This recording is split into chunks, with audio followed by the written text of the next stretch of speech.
Amen. So far sioni maswali, natumaini watu wangu wameelewa sana. Tunafanya series kila siku kuanzia Jumatatu hadi Ijumaa saa 6:30 mchana. Ule muda una have lunch meal. Unakuwa unapata na lunch ya kiroho kwa kusikiliza jumbe hizi. Tumia earphones, tumia earpods. Sikiliza ujumbe hii ukiwa unakula chakula cha mwilini, ili mtu wa ndani na nje ashibe kwa wakati mmoja. Usipitwe.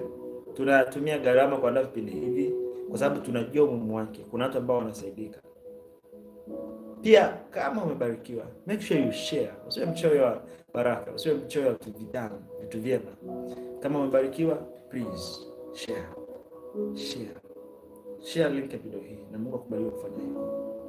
Share, waambie jamani guys, njooni msikilize huku hivi kuna chakula kizuri, kuna mafundisho mazuri ili watu wasaidike. Tunatamani watu wamjue Mungu, tunatamani watu wamfurahie Mungu. Sababu watu wengi leo hii wanapigwa na condemnation. Wanasikia ile kukataliwa. Mungu hakutaki wewe, Mungu akupende. Kwa hicho ulichokifanya, tutafundishana yote kesho. Praise God na kuendelea. Wiki hii ni wiki ya love